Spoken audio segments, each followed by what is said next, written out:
اعلیٰ حضرت رحمۃ اللہ علیہ فرمانے لگے ہمیں تو نشہ چڑھا ہوا ہے عشق رسول کا، خاص ہے ترکیب میں قوم رسول ہاشمی، بات یہ بھی ٹھیک ہے پر ہمارا نظریہ یہ ہے کہ انہیں جانا انہیں مانا نہ رکھا غیر سے کام، انہیں جانا انہیں مانا نہ رکھا غیر سے کام، للہ الحمد میں دنیا سے مسلمان گیا، میں نے اپنا اسلام اس طرح بچایا ہے، میں دنیا سے مسلمان ہو کر اس لیے گیا ہوں کہ میں نے کسی اور کی طرف دیکھا ہی نہیں، میں نے جب بھی دیکھا ہے مدینے والے محبوب کی طرف دیکھا ہے۔ تو انہوں نے نظریاتی طور پر مسلمانوں کو مضبوط کیا، ان کی فکری بنیادوں کو مضبوط کیا، ان کو توانائی دی، انہیں کہا تم الگ تھلگ وجود و حضور سے، تمہاری اپنی ایک پہچان ہے، تمہارا نظریہ ہے، تمہارا مذہب ہے، تمہارا عقیدہ ہے، تمہیں اس کے اندر طاقتور ہونا چاہیے۔ اللہ تعالیٰ خوش رکھے جی۔ سنیں پیارے بیٹا، خاموشی سے بیٹھے ہیں آپ لوگ، چھوڑ دو موبائل بھی، آپ لوگوں کی بڑی مہربانی، تھوڑی سی تو محفل ہے، اور اب تو ماشاءاللہ اتنی گرمی بھی نہیں، اور یہ جس طرح کا رنگ ڈھنگ بنا ہوا ہے یہ تو ویسے ہی دیکھنے کے قابل ہے۔ اطمینان سے سب محبت سے تشریف رکھیں۔ پھر انگریز کی حکومت ہو تو آج تو لوگ مطلب فٹافٹ حکومتوں سے ڈر جاتے ہیں اور بڑی جلدی اور نظریاتی طور پر کمزوری دکھا جاتے ہیں، اور ان کے جملوں میں جھول آنے لگتا ہے اور لفظ ٹوٹنے لگتے ہیں، اور جناب وہ جی نہیں جی نہیں، ہمیں بس دیکھنا چاہیے حالات کیا ہے۔ بھئی آپ حالات کو ضرور دیکھیں، بلا وجہ کسی سے نہ ٹکرائیں، آپ کوئی فساد والی بات نہ کریں، پر خود تو نظریاتی طور پر پختہ رہیں، یہ تو نہ ہو کہ جیسی ہوا چلے آپ بھی ویسے ہو جائیں۔ انگریز کی حکومت تھی، وہ ڈاک پہ ٹکٹ لگتا تھا نا، اس پہ انگریز کی تصویر بنی ہوتی تھی، تو اس ٹکٹ کو بھی الٹا لگایا کرتے تھے۔ انگریز کی عدالت کو ساری زندگی عدالت نہیں کہا، کچہری کہتے تھے، فرماتے تھے عدالت تو وہ ہوتی ہے جہاں عدل ہوتا ہے، تو یہاں کون سا عدل ہوتا ہے، یہ تو کچہری ہے، آپ کچہری میں جائیں۔ تسلیم نہیں کیا عمر پاک، مسلمانوں کو ساری زندگی سمجھاتے رہے کہ تمہارا اپنا ایک تشخص ہے، تمہارا اپنا ایک نظریہ ہے، تمہاری دیکھیں نا اسلام کی اپنی الگ پہچان ہے۔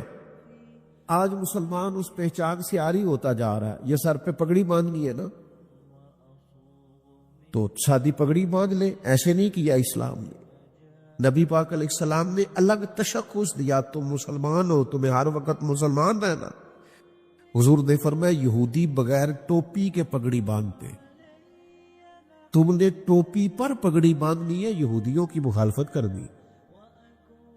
تمہارا اپنا نظریہ ہے، تمہارا طرز زندگی ہے، تمہارا طرز حیات ہے، تمہیں اپنے طرز حیات کی طرف لوٹ کر پلٹ کر آنا ہے۔ یہ داڑھی اور مونچھیں رکھنی ہے نا، تو حضور نے فرمایا مونچھوں کو پست رکھنا، داڑھیاں بڑی رکھنا، ذرا یہودیوں کی مخالفت کرنا، ان کے طریقے پر عمل نہیں کرنا۔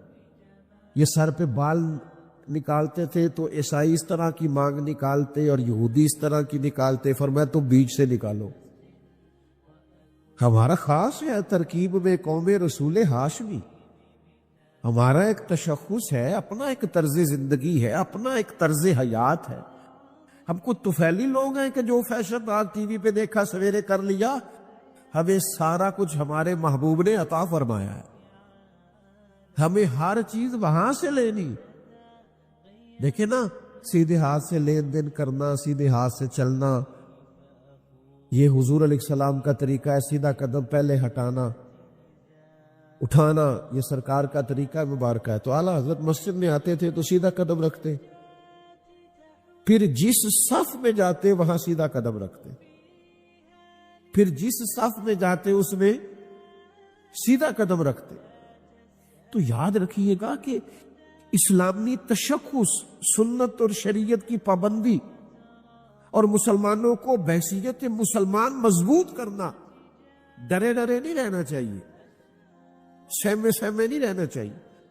ہمارے یہاں کچھ لوگ نا باقی سارے کام تگڑے ہو کے کرتے، اسلام کی بات ذرا آہستہ آہستہ کرتے، آپ تو اپنی برادری کا نام بڑا تگڑے ہو کے لیتے ہیں، تو غلامی رسول کا نام کیوں ٹھنڈا ہو کے لیتے ہیں؟ خاص ہے ترکیب میں قوم رسول ہاشمی، ڈٹ کر اپنی نسبت کا اظہار کرنا اور فکری طور پر مضبوط رہنا، یہ پیغام دیا اعلیٰ حضرت بریلوی۔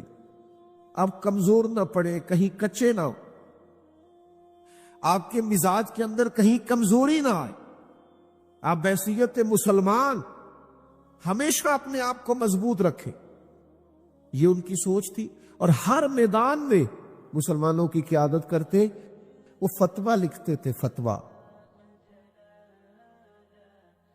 یہ آج کل جو لفظ فتویٰ ہے، اس کی تشریح عوام کرتی ہے، وہ تشریح درست نہیں ہے کہ مجھ پہ فتویٰ نہ لگا دینا، مجھ پہ فتویٰ نہ دے دینا۔ فتوی کو کیا سمجھتے؟ فتویٰ تو دینی رہنمائی کو کہتے ہیں۔ آپ نے کوئی مسئلہ پوچھا، اس کی دینی رہنمائی کی، اس کے بارے میں قرآن کیا کہتا ہے، حدیث کیا کہتی ہے، کتاب و سنت کی روشنی کے اندر اس مسئلے کا جواب کیا، اس کو فتویٰ کہا جاتا ہے۔ اعلیٰ حضرت رحمت اللہ علیہ نے 13 سال کی عمر سے فتویٰ لکھنا شروع کیا۔ اس کا معنی میں یہ کروں گا کہ اعلیٰ حضرت نے 13 سال کی عمر میں تعلیم مکمل کرنے کے بعد مسلمانوں کی رہنمائی شروع کی۔ اور وہ ایسے نہیں فتویٰ لکھتے تھے، اعلیٰ حضرت کی ایک ایک سطر کو کھولا جائے نا، ایک ایک سطر کو، یعنی کتاب کی ایک ایک سطر کو، تو شاید 20 کتابوں کے حوالے نکل آئے۔ ایک ایک لائن میں کئی کئی کتابوں کی، یعنی قرآن حدیث کو سامنے رکھ کے ہندوستان کے مسلمانوں کی رہنمائی کرنا، انہیں مسئلہ بتانا۔ اور پھر علم کی کیفیت ہے، مجھ سے کوئی طالب علم، کوئی عالم ناراض نہ ہو جائے، چونکہ میں طالب علموں میں بھی سب سے چھوٹا ہوں، علماء میں تو خیر کوئی شمار ہی نہیں۔ ہمارے ہاں نا لوگ محنت نہیں کرتے، علم کے میدان میں بھی محنت نہیں کرتے۔ اور اب تو گوگل کا زمانہ ہے، اب تو گئے کام سے سارے لوگ۔ اب تو بچوں سے پہلے ہم پوچھتے تھے کہ یہ آیت کہاں ہے، تو وہ قرآن مجید میں سے نکال کے دیتے تھے، اب وہ اسی وقت گوگل پہ لکھ کے بتا دیتے ہیں فلانے سورت۔ بھئی آپ کتابیں نہیں پڑھیں گے تو آپ کیسے مضبوط ہوگے؟ میں اپنے طلباء سے کہا کرتا ہوں کہ ساری دنیا کا خیال ضرور رکھو، اخبار ضرور پڑھو، لیکن آپ سے لوگ سیاست کے مسئلے پوچھنے نہیں آئیں گے، دین کے مسئلے پوچھنے آئیں گے۔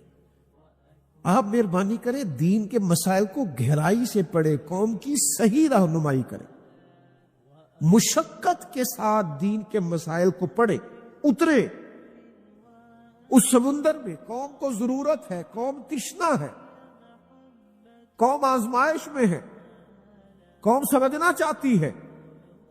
میں عوامی آدمی ہوں، میں ببانگے دہل کہتا ہوں، کیا آپ قلائد کی کنیا میں لوگوں سے بات کریں، لوگ بات ماننے کو تیار ہیں، قبول کرتے کو تیار، لیکن وہ مشقت نہیں رہی، وہ محنت نہیں رہی، وہ قرآن و سنت میں جو ہوتا زنی کبھی ہوتی تھی، اور موتی ڈھونڈ ڈھونڈ کے لوگ لے کے آتے تھے، وہ سارا کچھ ہمارا موبائل چھین کے لے گیا ہم سے، وہ زور نہیں رہا۔ ایک پروفیسر سید سلیمان اشرف بہاری رحمۃ اللہ علیہ، اعلیٰ حضرت کے شاگرد الخلیل، علی گڑھ یونیورسٹی میں اسلامیات کے استاد تھے، تو وہاں ایک ٹیچر تھے جو ریاضی پڑھایا کرتے تھے طلباء کو، تو ریاضی کا ایک مسئلہ نوٹ سے الجھ گیا، حل نہیں ہوتا تھا۔ تو جو سیانے لوگ ہیں نا، آج بھی جو پڑھتے پڑھاتے ہیں، وہ رات کو مطالعہ کرتے ہیں، انہوں نے امدادی کتب رکھی ہوئی ہوتی۔ میں مشکل باتیں نہیں کرنا چاہتا، لیکن جس فن کا بھی کوئی آدمی ہوتا ہے نا، وہ ٹینسز پڑھانے والا ہو یا عربی گرامر پڑھانے والا ہو، وہ اس نے امدادی کتب رکھی ہوتی ہے، رات کو وہ مطالعہ کرتا ہے۔ اور ہمارے بزرگ فرمایا کرتے تھے، جو مطالعہ کر کے نہیں نہ پڑھاتا، سمجھو وہ پڑھاتا ہی نہیں، وہ ٹائم پاس کرتا ہے۔ مطالعہ کرتے، پڑھانے کے لیے پہلے آپ کو پڑھنا پڑتا ہے۔ آپ اس کتاب کی شروحات دیکھیں گے، پھر پڑھائیں گے، مسئلہ پہلے سمجھیں گے، جو آپ کو ہی سمجھ نہیں آیا وہ کوئی کیا سمجھے گا۔ تو پروفیسر صاحب انگریزی پڑھاتے تھے، تو ریاضی کا ایک مسئلہ الجھ گیا، تو بڑے لوگوں سے انہوں نے رابطہ کیا، ہندوستان میں مسئلہ حل نہ ہوا، یورپ جانے کا ارادہ کیا کہ وہاں کی لائبریریاں جہاں سے زیادہ تر ریاضی دان کام کرتے ہیں، وہاں جاتا ہوں، وہاں سے یہ مسئلہ سیکھ کے آتا ہوں. آپ کی توجہ ہے میری بات پر؟ جن کی ہے انہوں نے بتایا، جن کی موبائلوں پہ ہے وہ بولے ہی نہیں. کچھ کی موبائلوں پہ بھی توجہ نے بڑی دیر سے، وہ نہیں بول رہے، ان کو پتہ ہے ہماری کدھر ہے توجہ. تھوڑی سی بات ہے، آپ توجہ سے سن لیں، میں نے بڑی جلدی سمیٹ دینا ہے. وہ پروفیسر صاحب وہاں جا رہے تھے تو اعلیٰ حضرت کے شاگرد اور خلیفہ وہاں ہوتے تھے. وہ کہنے لگے آپ شوق سے جائیے، جا کر کے آپ وہاں سے مسئلہ حل کر کے آئیے، لیکن اگر ہو سکے تو میرے استاد اور میرے شیخ مولانا احمد رضا خان صاحب سے بھی ایک دفعہ مل لیجیے. مولویوں سے ملنے میں لوگ اتنے خوش نہیں ہوئے، آپ بھی زیادہ نہیں ہوئے.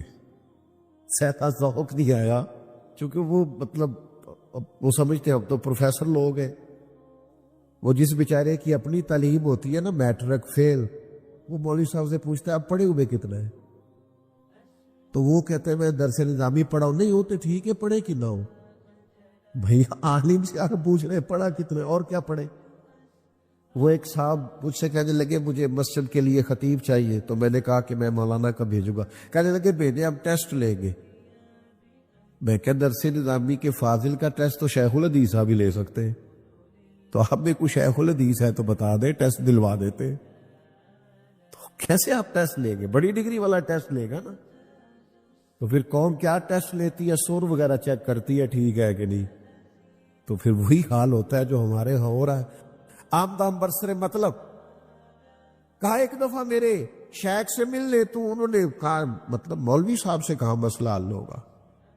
اللہ معاف کرے، آج کل یہی لوگوں کا حال ہے. مولوی کہاں سیاست کر سکتے ہیں؟ مولویوں کو کیا پتا، معاذ اللہ، یہی لبو لہ جائے.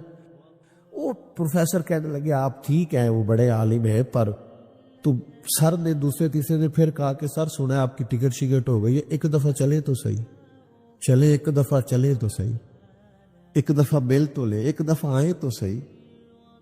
اس کی گلی میں ہم ایک کام سے گئے، ایسے گئے کہ پھر ہر کام سے گئے.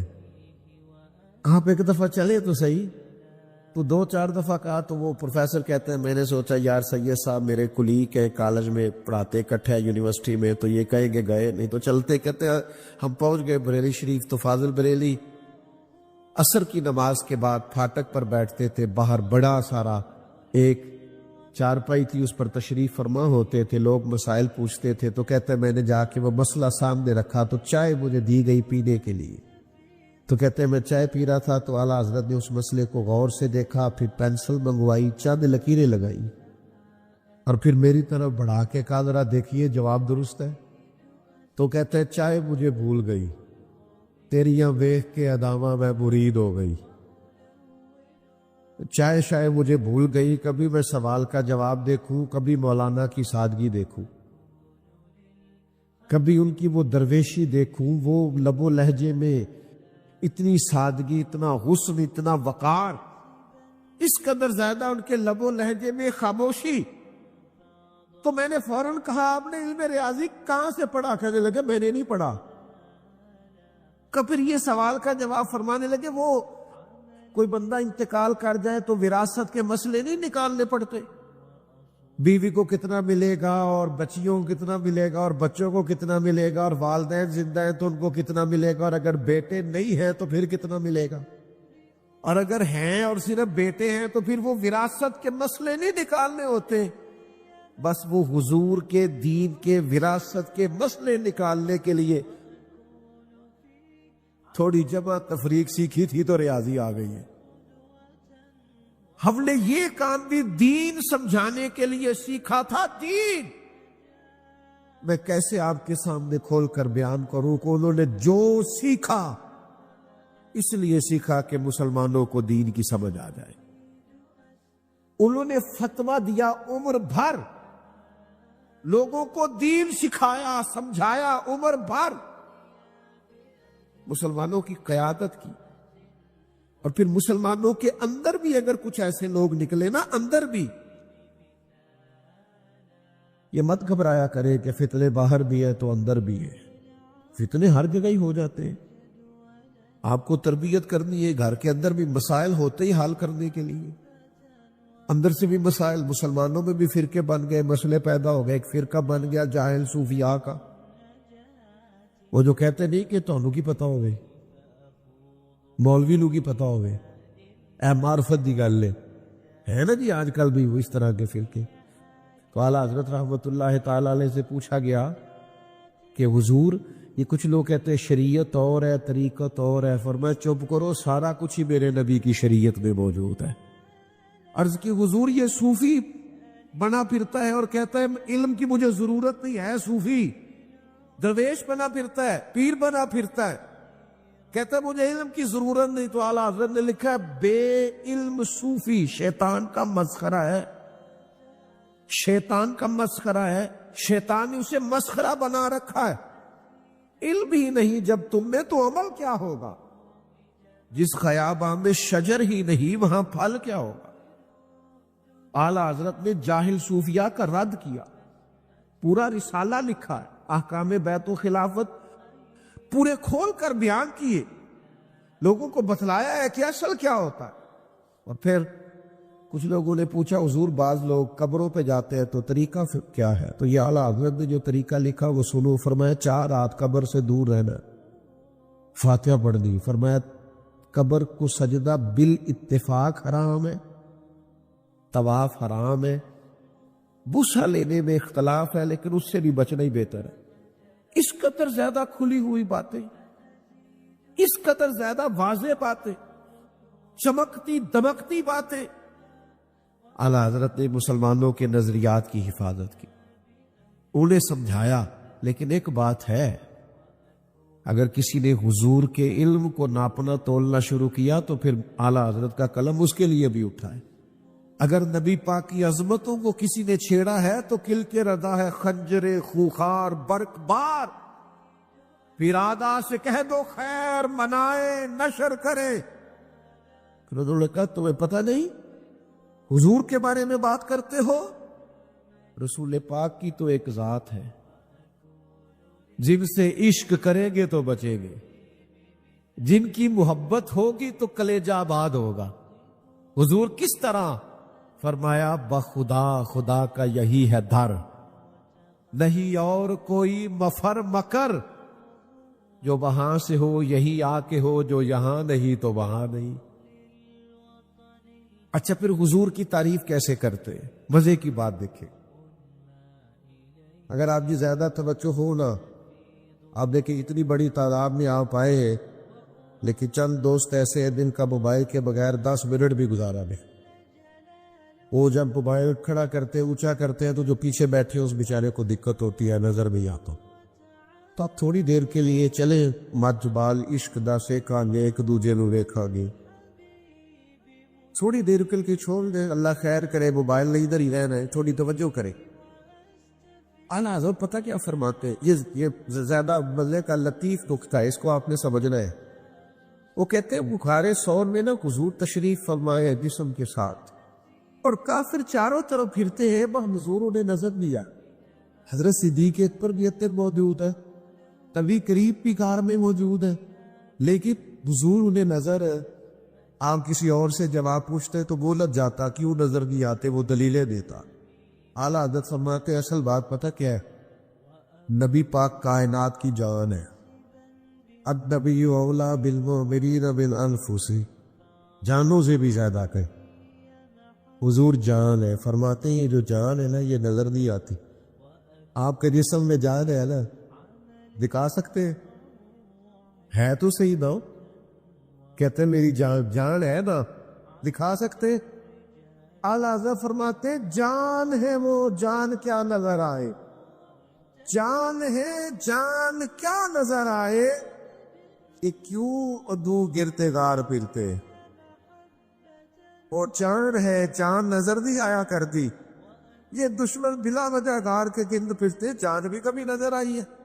میرے محبوب تو کائنات کی جان ہے، اور جان نظر ہے. جان ہے وہ جان، جان ہے وہ جان. اعلیٰ حضرت رحمت اللہ تعالی علیہ نے عشق رسول کا لازوال درس دیا. 4 باتیں ان کی زندگی میں بڑی منفرد ہے اور ہر شخص کو ان کی ضرورت ہے۔ ایک علم ہم نہیں سیکھتے، ہمارے ہاں سننے سنانے کا مزاج ہے، سیکھنے سکھانے کا مزاج نہیں ہے۔ ہم پڑھتے نہیں، توجہ نہیں کرتے۔ داشکوہ تو ہمارا یہ ہوتا ہے نا، مولوی بتاتے نہیں، تو مولوی تو بیچارہ ہر جمعے منتیں کرتا ہے، بس ٹائم پہ آ جایا کرو، نہیں جاتے ہم، ہمارا مزاج ہی نہیں۔ آخر پہ جائیں گے، 5 منٹ رہ جائیں گے تو ٹھیک ہے، پھر مولانا بھی آخری 10 منٹ کی تیاری کر لیا کریں گے۔ آپ ٹائم پہ آتے نہیں تو شروع کی تیاری کیوں کریں؟ وہ بھی کچھ خلاصہ پچھلا بیان کر دیں گے، کچھ اس سے پچھلا کر دیں گے۔ آپ وقت پہ آئے، چیزیں ٹھیک ہو جائیں گی۔ ایک تو علمی ذوق، اور خوبصورت کر کے علمی ذوق۔ اعلیٰ حضرت کا بڑا گہرائی والا علمی ذوق ہے، پڑھنا، لکھنا، سمجھانا، سمجھنا، قرآن مجید کا مطالعہ۔ کنز الایمان کو آپ دیکھیں گے تو تفسیری ترجمہ ہے قرآن پاک، ادب میں ڈوبا ہوا، روح قرآن کی بات کرتا ترجمہ، کیونکہ مزاج علمی ہے، ذوق علمی ہے، طبیعت علمی۔ نبی پاک کے ارشادات کو وہ بیان کرتے ہیں، حضور علیہ السلام کی سیرت کو وہ بیان کرتے ہیں، نبی پاک کے فضائل کو بیان کرتے ہیں، حضور کی عظمتوں کو بیان کرتے ہیں، صحابہ کی شانوں کو بیان کرتے ہیں، اہل بیت کے تذکروں کو بیان کرتے ہیں۔ علمی ذوق، اپنے اندر علمی ذوق پیدا کریں۔ ہر روز کو دین کی بات سنیں، اسے لکھنا شروع کریں۔ یہ پیغام ہے اعلیٰ حضرت کا۔ 1 2 2 4 4 10 10 کر کے مسئلے سیکھیں، ان کو اپنی زندگی کا حصہ بنائیں۔ اور دوسری، ان کی زندگی میں جو انفرادی بات ہے نا، بڑی منفرد، بڑی انوکھی، بڑی زبردست اعلیٰ حضرت کے ہاں، وہ بات یہ ہے کہ ان کے ہاں علم کے فوراً بعد عمل کا بڑا زور ہے۔ وہ فرماتے تھے کہ عملی طور پر مسلمان کو تازہ دم ہونا چاہیے، اور اسے کوئی ایسا موقع بھی نہیں دینا چاہیے کہ شک پڑے کہ دین کی مخالفت کر رہا ہے۔ ایک صاحب ارنڈی کا تیل لے کے آئے مسجد میں چراغ جلانے کے لیے، لالٹین جلانے کے لیے۔ تو اس زمانے میں نا مٹی کے تیل سے لوگ لالٹین جلاتے تھے۔ جو لالٹینیں جنہوں نے دیکھی ہے پرانے لوگ، ان کو پتہ ہے۔ تو مٹی کا تیل بدبودار ہوتا ہے، مسجد میں جلانا درست نہیں ہے۔ تو اعلیٰ حضرت رحمۃ اللہ علیہ اس قدر زیادہ محتاط تھے کہ ہم دین کے نمائندے ہیں۔ یہ بہت سارے لوگ کہتے ہیں، جناب لوگ اعتراض بڑا کرتے ہیں، تو میں اپنے طالب علموں سے کہا کرتا ہوں پھر سب سے اونچی کرسی پہ بیٹھنا چھوڑ دو۔ سب سے اونچی کرسی پر تم ہی بیٹھتے ہو نا جمعے والے دن، تو پھر تمہاری شخصیت سب سے زیادہ نکھری ہوئی ہونی چاہیے۔ سب سے اونچی کرسی تمہاری، سب سے اگلا مصلی تمہارے پاس، تو پھر میرے بھائی تم اگر سب سے فائق ہو، عزت اور شان رکھتے ہو، تو پھر تمہیں بہت ساری چیزوں میں محتاط بھی ہونا پڑے، اس لیے کہ تمہارا شرف ہے، تمہارا مقام ہے۔ تو ایک صاحب نے کہا حضور یہ مٹی کا تیل نہیں، خوشبو والا تیل ہے، تو مسجد میں روشنی ہو جائے گی۔ تو فرمایا ٹھیک ہے، آپ اس کو لگائیں، اور پھر آپ اس طرح کریں کہ اس نہ لالٹین کے پاس کھڑے ہو جائیں، جتنے نمازی مسجد میں ہیں ان کو بتائیں کہ یہ مٹی کا تیل نہیں، اور جتنے باہر جائیں ان کو بھی بتائیں کہ یہ مٹی کا تیل، اس لیے کہ ہمیں لوگ دین کا نمائندہ سمجھتے۔ وہ کہیں کہ ان کے ہاں جلتا ہے تو باقیوں کے ہاں کیوں منائیں؟ بتاتے رہے۔ آپ علم لیں، پھر اس کے بعد مزاج عمل والا اختیار کریں۔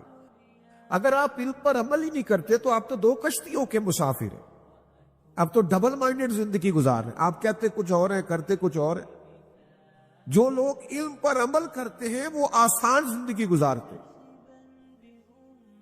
وہ ایک لحاظ سے مطمئن ہوتے ہیں کہ بھئی ہم جو کہہ رہے ہیں وہی کر رہے۔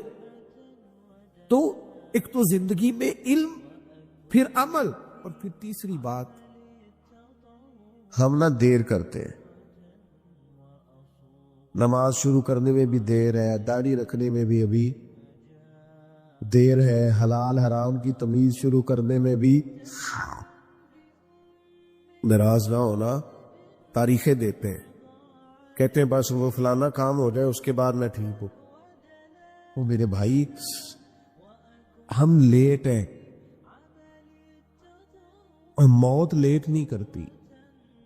او پہ دس دیاں قبراں تے جنہاں تے پھول پے، ادھروں کوئی نہیں جے آوندا، ادھروں تے لکھاں گئے۔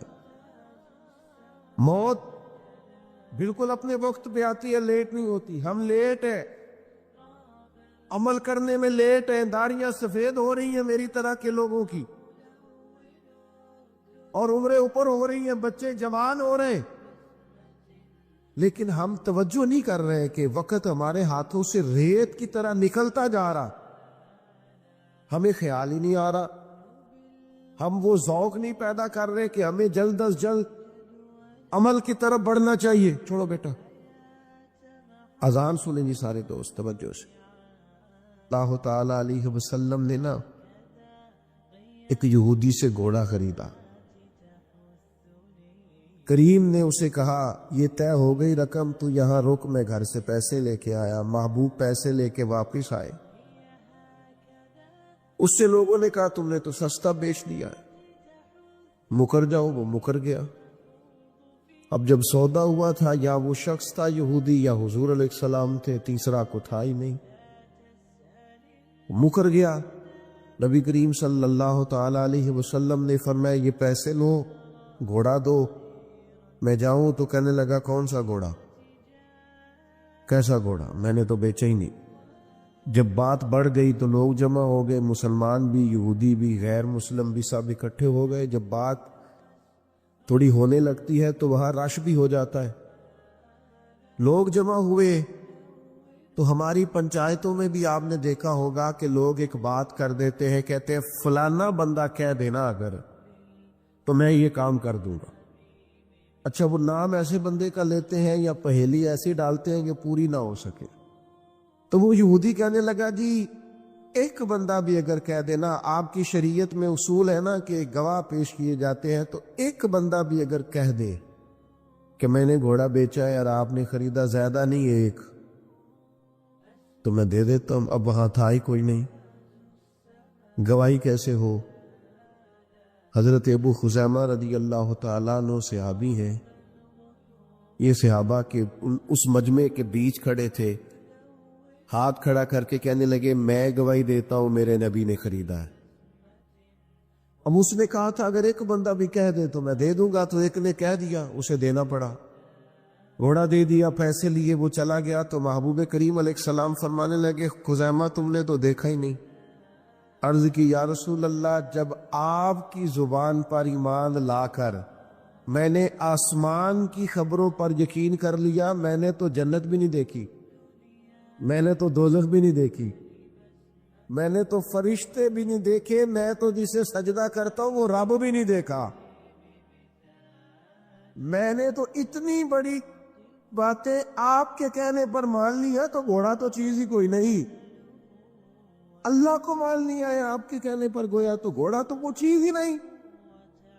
جب یہ مضبوطی ایمان نصیب ہو کہ جو حضور فرما دے حق اور سچ ہے، یہ ہمیں صحابہ نے سکھایا کہ محبوب کی زبان سے جو نکل آئے۔ اب جب انہوں نے یہ بات کی نا تو نبی کریم نے اعلان دیا، سرکار نے ان کا ہاتھ پکڑا اور پکڑ کے بلند کر کے فرمایا بھئی جہاں گواہیوں کی ضرورت ہو نا، جہاں بھی 2 گواہ چاہیے ہوگے، لیکن فرمایا جہاں ابو خزیمہ موجود ہو، ایک کی گواہی 2 کے برابر ہوگی۔ مضبوط ایمان، یقین، طاقتور، یہ جو ہمارے ہم مزاج بن گیا نا، طبیعت بن گئی ہے کہ ڈاکٹروں کی باتوں پر تو یقین ہے، مالدار کوئی وعدہ کر لے تو دل کو تسلی ہے، کوئی امیر آدمی کہہ دے کہ اب آپ فکر نہ کرے تو پھر تو فکر چلی گئی، لیکن معاذ اللہ ثم معاذ اللہ۔ میرے بھائی آپ بیچ میں سے بیٹھ جائے نا، آپ کی وجہ سے پچھلوں کو نظر نہیں آ رہا، جلدی سے بیٹھے، پیچھے دیکھے نہیں، بیٹھے، آپ تو بڑے پیارے لوگ ہیں، بیٹھ جائے جی، جلدی سے بیٹھ جائے۔ ماشاءاللہ آپ دیکھیں نا، آپ کا تو ڈبل مجمع ہے اور آپ نے کھڑے کر کے اسے 2 حصوں میں بانٹ دیا ہے۔ بیٹھ جائیں، آپ بھی بیٹھ جائیں بھائی جان، اللہ آپ کو سلامت رکھے، یہ دیوار کے ساتھ کھڑے، بیٹھ جائیں۔ سلامتی، اللہ برکت دے آپ کو۔ سنو میرے عزیزو، یاد رکھنا مضبوط ایمان، یہ کمزور باتیں چھوڑ دے کہ دنیا داروں کی باتوں پر تو یقین کرنا، رب رسول کے وعدوں پر معاذ اللہ۔ مضبوط۔ حضرت مولا علی شیر خدا ایک دفعہ بڑے بیمار ہو گئے تھے، بڑے علیل ہو گئے تھے، تو کچھ لوگ تیمارداری کرنے آئے تو شیر خدا کی محبت میں رو پڑے، حضور یہ تو بڑی سخت کمزوری ہے۔ تو آپ نے فرمایا فکر نہ کرو، مجھے کچھ بھی نہیں ہوگا۔ انہوں نے کہا کیوں؟ فرمانے لگے میں نے بیماری سے جانا ہی نہیں دنیا سے۔ انہوں نے کہا اس کی وجہ؟ انہوں نے کہا وجہ یہ ہے کہ ساڈے نبی دی زبان ساڈے واسطے قرآن۔ یہ موبائلوں والے بچے پھر بیچ کھڑے ہو گئے، اور بیٹا نیچے بیٹھ جاؤ جلدی سے، اللہ آپ کو سلامت رکھے، فٹافٹ بیٹھو۔ نبی کریم کی زبان، سرکار تشریف لائے تھے، مولا علی فرماتے ہیں میں ایک دفعہ بیمار تھا تو حضور تیمارداری کرنے آئے، تو میں نے عرض کی حضور شدید بیمار ہوں، دعا فرمائیے گا۔ تو نبی کریم نے فرمایا علی آپ کو کچھ بھی نہیں ہوگا، آپ کی تو داڑھی مبارک خون سے رنگین ہوگی، پھر آپ دنیا سے جائیں گے۔ مانا کیا ہے؟ بیماری سے نہیں جائیں گے، زخم لگے گا، شہادت ہوگی، میدان میں جائے۔ تو حضرت علی کہنے لگے بے فکر ہو کے جاؤ، یہ میرے محبوب کا فرمان ہے، جو دن کو کہہ دیا دن ہے تو دن نکل آیا، جو شب کو کہہ دیا شب ہے تو رات ہو کے رہی، اور خدا نے ان کی زبان کو وہ اختیار دیا جو نکلی منہ سے ان کے وہ بات ہو کے رہی۔ مجھے کچھ بھی نہیں ہوگا، تم جاؤ۔ تو میرے عزیز ایک تو ایمان مضبوط تھا ان لوگوں کا، یقین مضبوط تھا، طاقتور۔ ہمارے ہاں سب سے پہلے ہمیں اللہ پر، آخرت پر، اپنی آنے والی نسل کو مضبوط ایمان دے کے جانا، عقائد اہل سنت کی پابندی دے کے جانی۔ جب ان کے یقین مضبوط ہوں گے، عقیدے مضبوط ہوں گے تو عمل کرنا آسان ہوگا۔ دوسری بات جو صحابہ میں بڑی زیادہ پائی جاتی ہے، جو ہم نے ان سے سیکھنی ہے، صحابہ اور اہل بیت میں، وہ حضور کا ہر حکم ماننے میں جلدی کرتے تھے۔ ہم نہ دیر کرتے ہیں، نماز شروع کرنے میں بھی دیر ہے، داڑھی رکھنے میں بھی ابھی دیر ہے، حلال حرام کی تمیز شروع کرنے میں بھی ناراض نہ ہونا، تاریخیں دیتے ہیں، کہتے ہیں بس وہ فلانا کام ہو جائے اس کے بعد میں ٹھیک ہوں۔ اور میرے بھائی ہم لیٹ ہیں، اور موت لیٹ نہیں کرتی۔ او پہ دس دیاں قبراں تے جنہاں تے پھول پئے، ادھروں کوئی نہیں گیا آوندا، ادھروں تے لکھا گئے۔ موت بالکل اپنے وقت پہ آتی ہے، لیٹ نہیں ہوتی۔ ہم لیٹ ہیں، عمل کرنے میں لیٹ ہیں، داڑیاں سفید ہو رہی ہیں میری طرح کے لوگوں کی، اور عمریں اوپر ہو رہی ہیں، بچے جوان ہو رہے ہیں، لیکن ہم توجہ نہیں کر رہے کہ وقت ہمارے ہاتھوں سے ریت کی طرح نکلتا جا رہا، ہمیں خیال ہی نہیں آ رہا، ہم وہ ذوق نہیں پیدا کر رہے کہ ہمیں جلد از جلد عمل کی طرف بڑھنا چاہیے۔ چھوڑو بیٹا، اذان سنیں جی سارے دوست توجہ سے۔ تو صحابہ لیٹ نہیں تھے، وہ ان کو جلدی تھی کہ حضور کا حکم آیا ہے، جلدی جلدی مانو، جلدی جلدی، لیٹ نہ کرو۔ حضرت سیدنا انس بن مالک رضی اللہ تعالیٰ عنہ فرماتے ہیں ایک صحابی اپنی چھت پر تھے، دیواریں اونچی کر لی تھی اور چھت تعمیر کر رہے تھے مکان، تو قریب سے ایک دوسرے صحابی گزرے تو انہوں نے پوچھا کہاں سے آ رہے ہو؟ میں تو جلدی آ گیا تھا مسجد سے، تم کہاں سے آ رہے ہو؟ کہا میں بیٹھا تھا حضور کی خدمت میں۔ تو کہا کوئی نئی آیت تو نہیں آئی؟ انہوں نے کہا آیت تو آئی ہے۔ کہا کون سی؟ فرمایا آیت آئی ہے اقترب للناس حسابهم وهم فی غفلۃ معرضون۔ اللہ فرماتا ہے لوگوں کے حساب کا وقت قریب آ گیا ہے، اور وہ بھی غافلوں میں، غفلت میں منہ پھیر